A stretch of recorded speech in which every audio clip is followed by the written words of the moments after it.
DBS community, welcome back to another video here with Kyle Chris.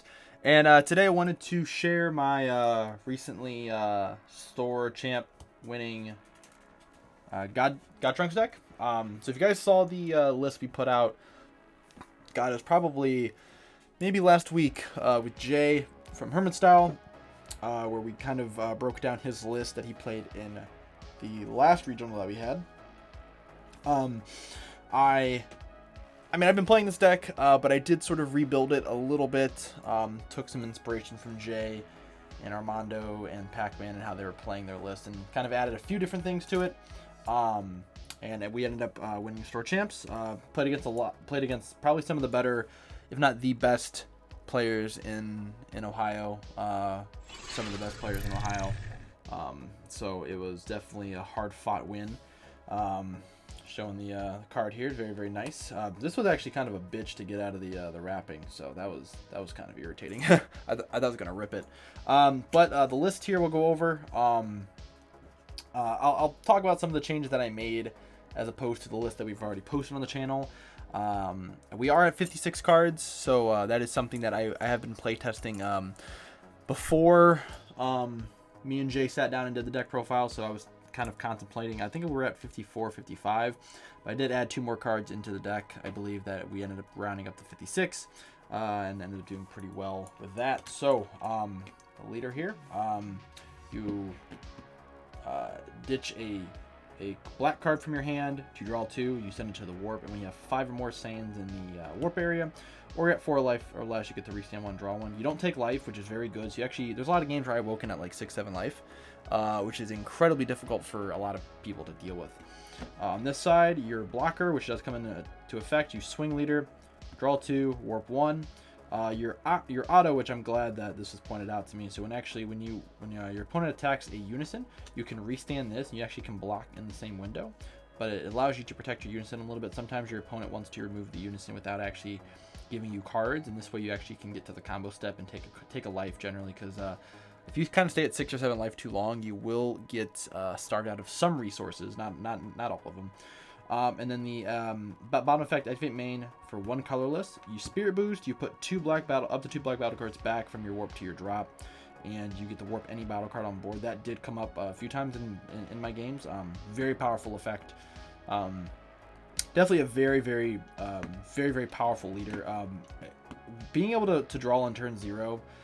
Again, I say this in a lot of videos where I do deck profiles. If your leader can draw on turn 0, meaning the turn that you don't get to attack, and you're able to plus a card, your deck is ultimately already a step ahead unless your opponent can do the same thing, right? Just being able to do that and then being able to draw on the next turn is just absolutely just incredible value. So we will go over, let me adjust this lighting a little bit, because I know my lighting's a little messed up on my leader there. It's kind of hard to see. Hopefully that fixes everything. So we're gonna go over the Z deck first, just because it's smaller and easier to go over. So obviously the Z leader here, you have to have a unison in play. You have to spirit boost 1, and then you take 2 Z energy to the drop. It's free other than that, which is very powerful.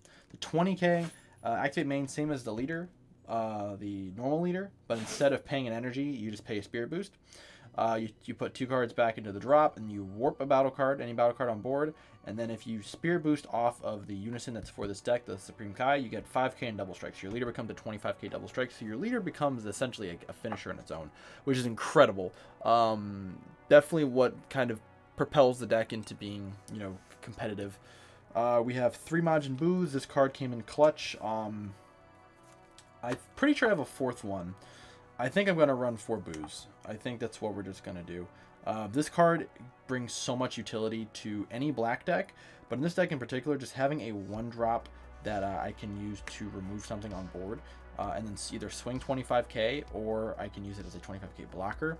It's a ton of value for 1 energy. This deck, a lot of the plays are either 1 or 2 at the max, and this allows us in later stages of the game to just play nothing but value, which we love. We have 1 surmounting. I played it a few times. I played it to go down to token negate range. I played it to go down to 4 so I could super combo. I also played it down to 3, I think in 1 or 2 of my games, so I can actually use my Z leader on my front side.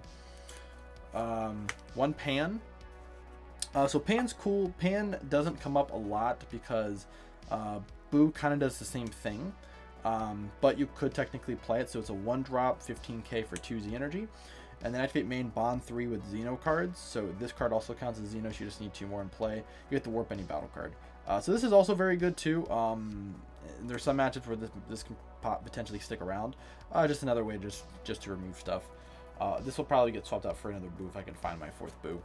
And we have 1 Demigra. Didn't play it all day. I thought about playing it a few times, but a lot of my games were very fast. Either I won really quickly, like on turn 3, or we were grinding and I would rather pay 2 energy for something else. But this is a target you could use. Whenever you overwhelm or play a card from the warp, you draw a card and you warp a 6 or less, I believe. Yeah, you get to warp a 6 or less. So there are some matchups where this deck plays a lot of stuff from the warps. You can play like a 1-drop from the warp. You'll draw off your unison, you'll draw off this, you'll warp something, and it's good. But the problem is this card's just not going to stick around, especially against the players that I was playing against. They're all very good players. This is just going to be removed, and it's just not worth the 2 energy. I have better things I can pay for 2 energy. So this might get removed for Pan, and then I'll probably just add another Boo if I can find it. I'm pretty sure I have a 4th one. We just got to find it. So the list that stands. So we got the Self-Awakeners. So 4 Kai Unison, 4 Gohan, and 3 Goten. So I cut the Goten by 1 because after you awaken, this card is kind of irrelevant. I do like seeing it. There were a few games where, maybe one game where I wasn't able to awaken on the correct turn. A lot of that probably just has to do with my shuffling. I shuffle awful. Generally when I shuffle, my cards stick together. I don't know why. It's just something I'm just really bad at. But this is your Awaken package here. So generally, this is your best turn 1 play, especially if you go turn 0. You pitch this off your leader, you activate it, you bottom deck a card from hand, you remove this from game, and you play this guy from hand or warp. When this card's played, it gets played to 2 markers. So essentially, as if you're tapping 2 for it, you're just tapping it for 1. And then this, +1, you get to warp 3 cards from the top of your deck, up to 3 cards. And when you play a battle card from your warp, you draw 1. This gains a marker. So this can stick around. This becomes very difficult to deal with. You can get out of black smoke range really quickly. But also this allows you to awaken quickly. So on turn 0, you play this, you go down to 3 cards. Hopefully you hit 2 Saiyans or 3 Saiyans if you're lucky. And then the turn after that, you can plus up again, warp cards, warp a Saiyan from your hand. You'll probably be at 5 or 6, if not more, and then you can kind of go into your aggressive turn 2 play or even turn 3, depending on when you awaken. We have 4 Gohan and 3 of the Goten, as I said. These play for 1 from the warp. Both of them mill the top 3 cards of your deck or up to the top 3 cards of your deck. Gohan is a blocker. Goten can Spirit Boost to gain crit. This card is very good in some matchups, especially when they tap out turn 1 to play a cantrip, because a lot of decks, that's what you do on turn 1. So if you can go, so like on your turn 2, obviously you go Kai first. Turn 2, you play, you'll do whatever. If you play this, you'll draw a card off your unison. You'll swing at this guy, Spirit Boost, maybe combo a card to go to 15 crit. If not, they're gonna have to combo out of it anyway, so they're gonna lose a card from hand as it is, and then you can kind of go crazy. So we cut this down from 4 to 3, just because I wanted to add another card into the deck that I thought was more valuable, and I felt like once you awaken, this card is not very good, in my opinion.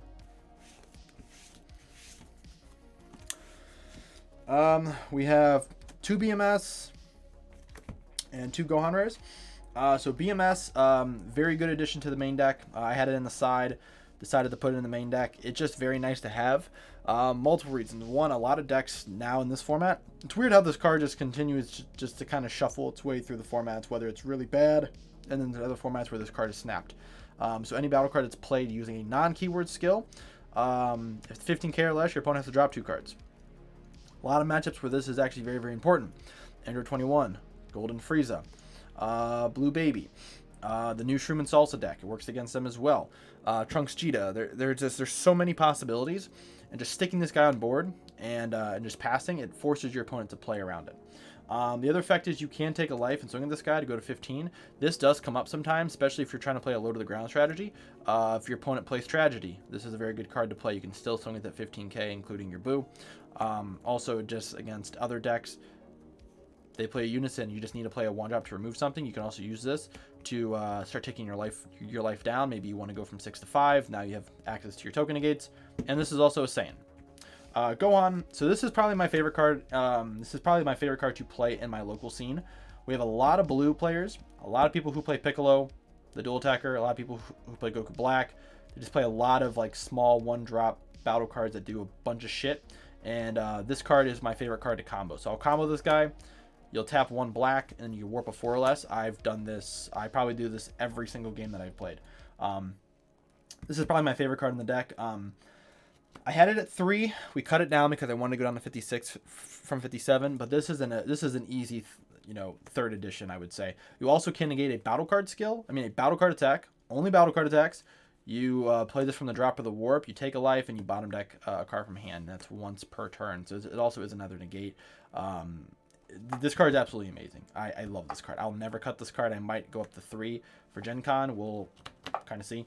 But this is definitely a good card to have in the deck. And a lot of the times people have kind of have started to learn when they play against me. If I have 1 energy up on like turn 2 or turn 1 or turn 2, I'm holding an energy up for this generally. So they won't go into their early aggression plays because they'll know I'll just warp it. Against 21, I've had a lot of 21 players. They'll play the crit guy. They'll swing with it. I'll just combo this, tap 1, warp it, and then they just lose out on their ramp effect. So very good card to play. If you play this card, if you just always keep an energy up. Your opponent has to respect it. If they don't, I don't know. Hard to say. They're just, I don't know. Who knows? Trunks. So I run the 3 of the 5 drop, 2 of the 8 drop. I do not run 4 of this for multiple reasons. One, I don't own 4 winners, and my OCD is really against running mixed match rarities or as much as possible. And actually, I don't own any more of this card. I actually sold them all when the trunk stuff came out because people were paying really ridiculous prices for those cards. So I sold all my SRs and my SPRs. If someone has a winner and they want to sell it to me for the low, let me know. But I run a 3-2 package because I only own 3 of these. I only ran 2 of these. There's no point in running 3. However, if I had a 4th one, I probably would play it. So you have 8 battle cards in your warp black battle cards. You can play this guy for 2, so it has no like your opponent needs certain energy, which is absolutely disgusting that you can actually play this card for that cheap. So it's a dual attacker. Every time it swings, you put 3 black battle cards from your warp to your drop, essentially setting you up for an overwhelm. So a lot of games, I actually would get people down to, I think 2 of my rounds, I got my opponent down from like 7 life to about 3 on turn 2. So you have leader swing, a 2-drop swing, unison swing, 2 swings from this, and then an overwhelm. It's a lot of pressure to deal with, and if your opponent's not ready for it, they're gonna, you know, you're gonna punish them pretty hard. This card does get removed from the game, from the board. It gets removed from the game instead, so you can't recycle this. So that is kind of a problem about this card. 8-drop. So the 8-drop, Xeno evolves on top of the 5-drop, comes in active mode, and you have to Spirit Boost, so you have to have the Unison on board to play this, so it's got another little stipulation. You can Xeno evolve this from the Warp, kind of like this, so this is a very good target to pitch off of stuff as well. And it's a 30k triple striker barrier unique. When it attacks, it warps a battle card ignoring barrier. So Keyblade Trunks, as I like to call them, very powerful card.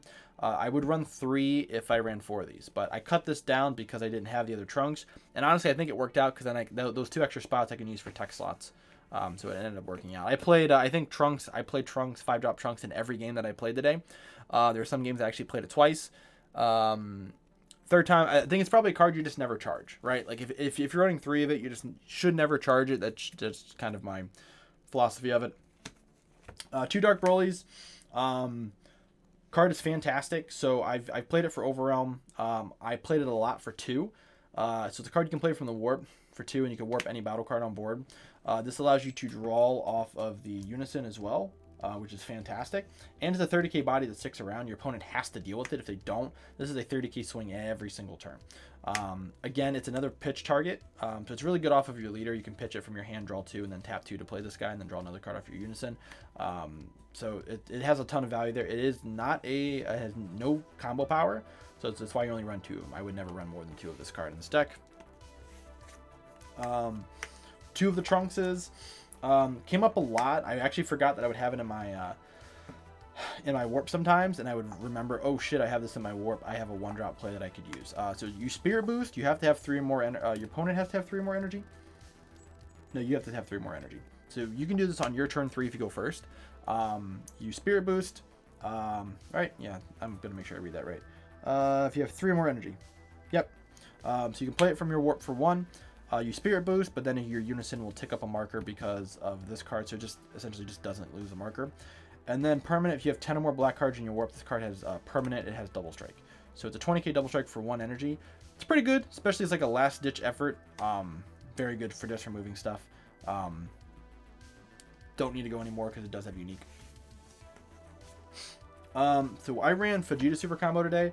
I have been back and forth on this card since I've played Trunks, and I got down to the to kind of the nitty gritty of it, and Goten I feel is the one I would play. However, Goten does not fully fit my playstyle. Goten's great for very early aggression. If you play this deck as a strictly aggro deck, which if you guys remember the video with me and Jay played it essentially as a strict aggro deck. That's kind of how you have to play. You use the Goten if you have 5 or more cards at warp. It's active. It's going to draw you a card. It's fantastic. There's a lot of games where you're not going to be able to aggro in certain senses. So like having this available at 4 life. Also, this card fixes my hand so many times. So that's also why I run this card, because like being able to just bottom deck a dead card from hand, like an extra card or something, and then drawing 2 cards is fantastic. But just like Goten, if you do mill your super combos off your effects, it kind of sucks. I've learned that, and it doesn't seem foolproof, of course, but what I do is that when off my mills, if I hit a Saiyan, and it's a Saiyan that I need in the drop, I stop.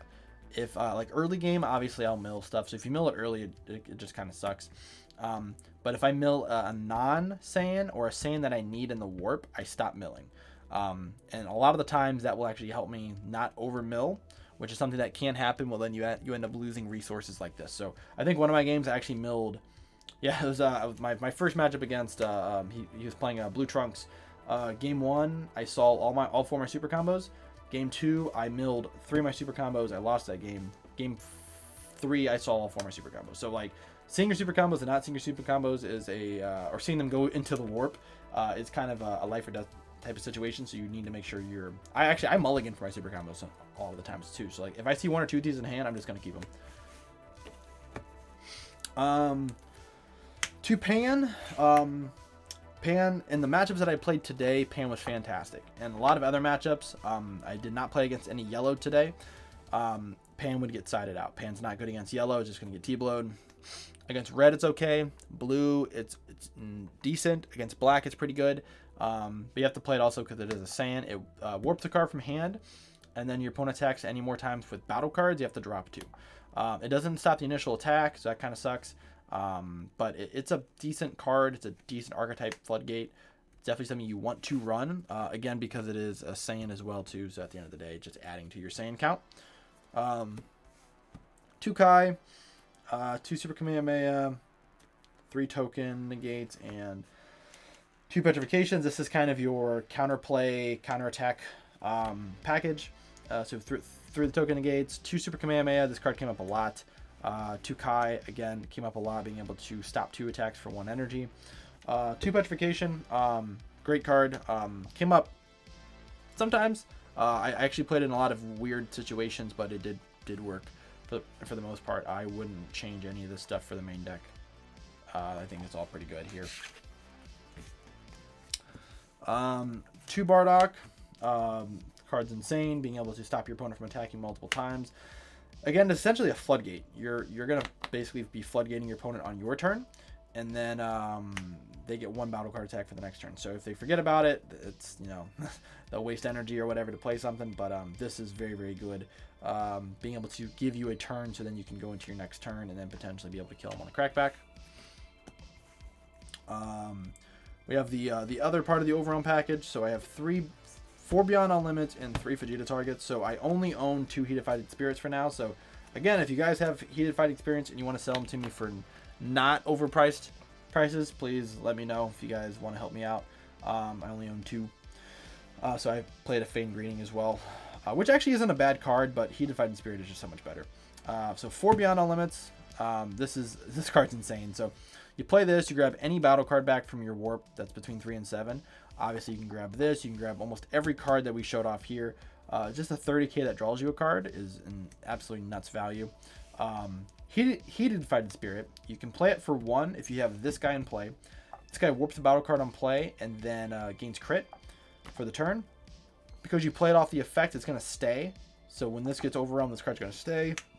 Top effect, it warps a battle card on play. Also is an overwhelm 6, so you can overwhelm this as well. But being able to, a lot of the times, like, I would finish games. I think I finished 2 or 3 of my games today. Swing at this guy, my opponent tokens negate as like a last ditch effort. I tap 1, play this, warp the token, and then swing for game. Feigned Greeting is not as good, but it is a Vegeta target, and this card warps a battle card from your opponent's hand.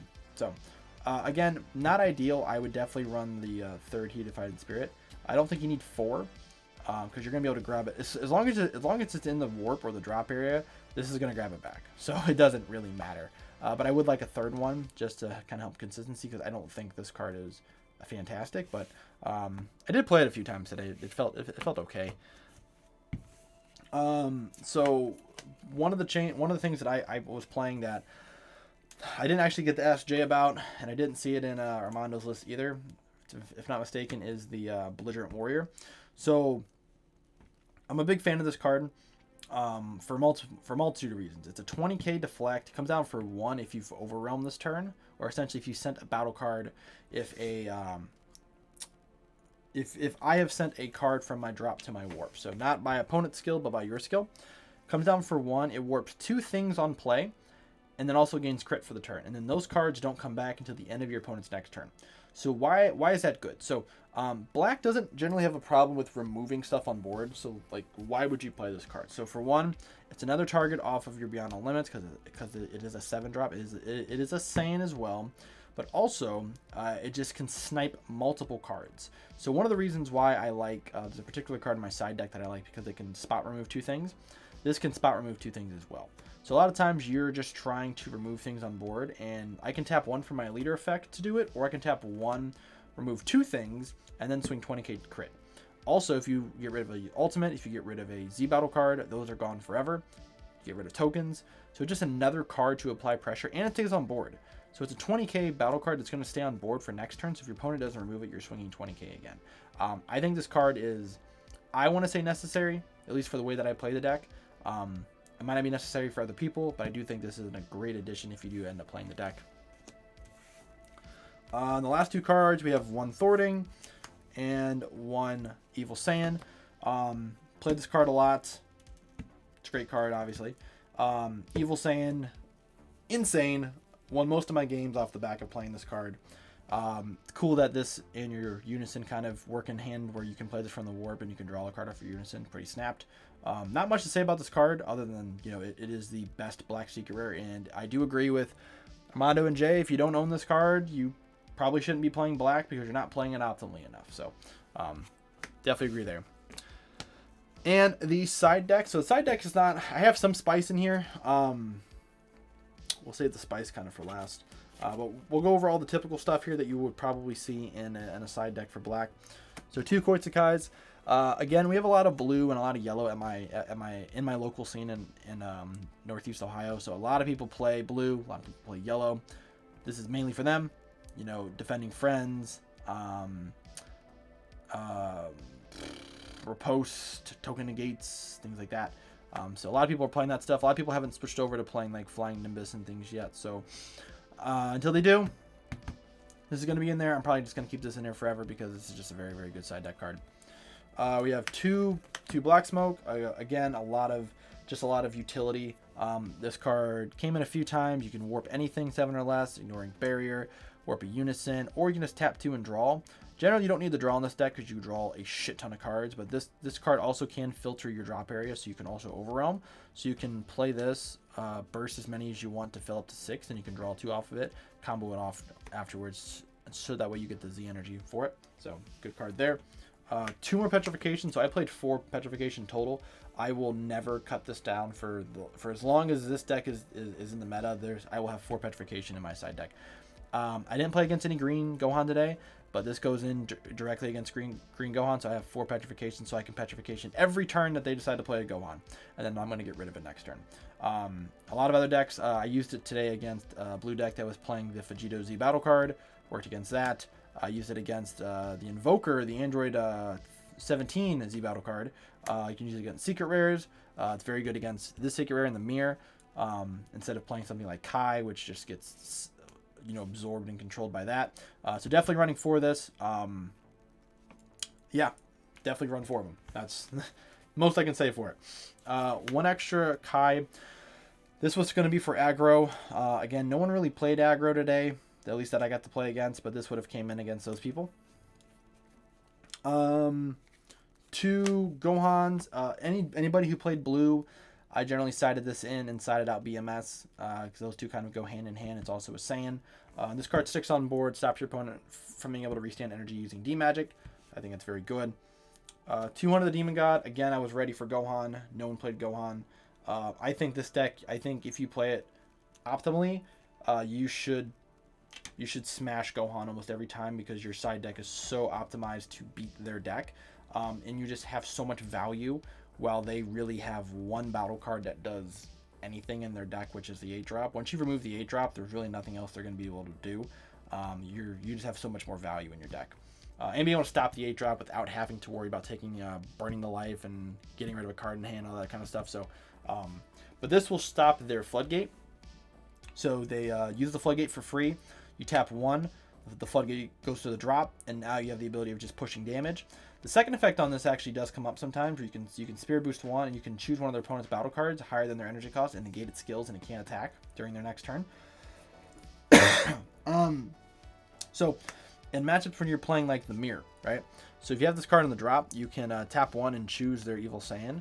I mean, you can obviously just get rid of it with like this card here, but you can do that against a blocker. You can use it against another card. This is very good. Very, very, very good card. 2 Burning Hammers. Or not Burning Hammer, whatever this card's called. Rebellion Hammer? Yeah. So got the awesome pre-release, and you guys can see that there. But yeah, I ran 2 of this. Card didn't come in. No one played 21. And then Super Kamehameha kind of got the job done for everybody else. But this is going to stay in here as long as 21 is relevant.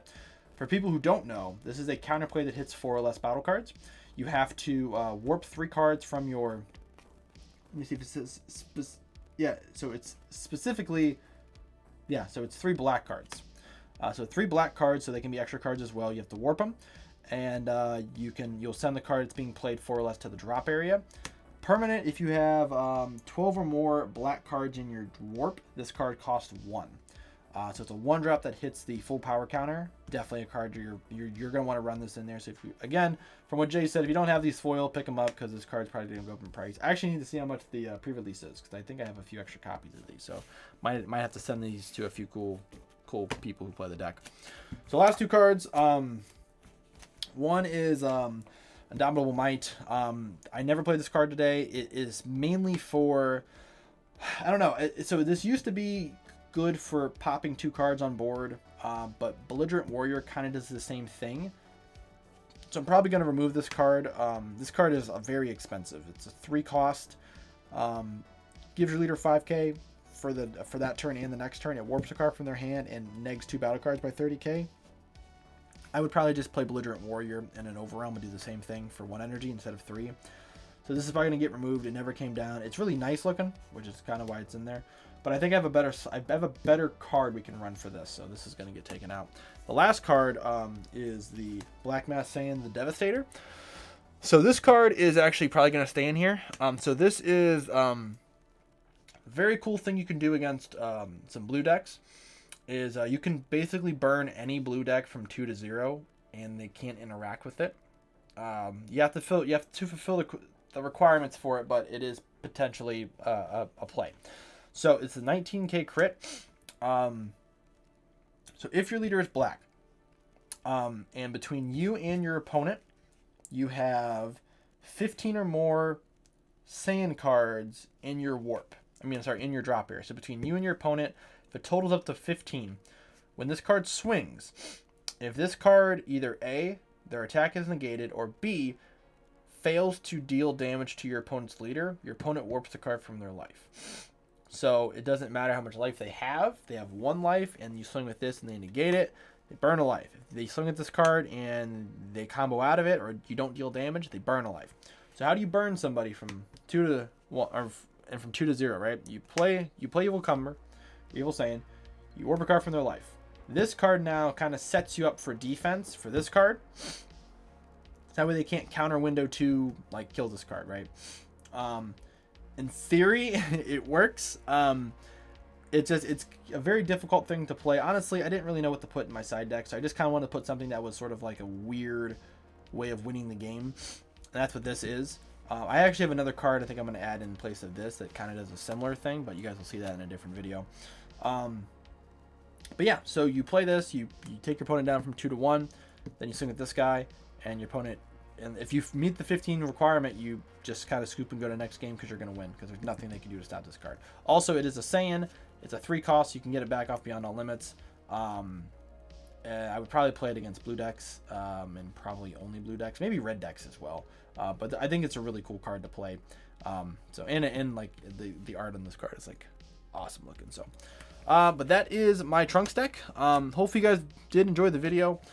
If you guys did, please hit that bell for notifications, smash the like button, thumbs up, all that fun stuff. Thank you guys again for supporting the channel. We're still on our way to 2,000 subs. I think we're gonna get there before like the end of August, hopefully. So I do have a kind of a guide on my Patreon where it's if you guys are subbed to the Patreon, essentially what I do is I do evolving guides on how to play decks that I play. So like black decks, I'm going to be putting some other decks on there as well. And it just, the more information that I get and better matchups and card knowledge and things like that, I'm going to be posting them out there. So for people who want to learn how to play certain decks or just want another opinion, that stuff's going to be on the Patreon. So I do have something up for the Trunks deck as of right now. And yeah, that's about it. That's all I have for you guys today. So hope you guys enjoyed the video. Again, thank you guys for the support, and I'll see you guys in the next one.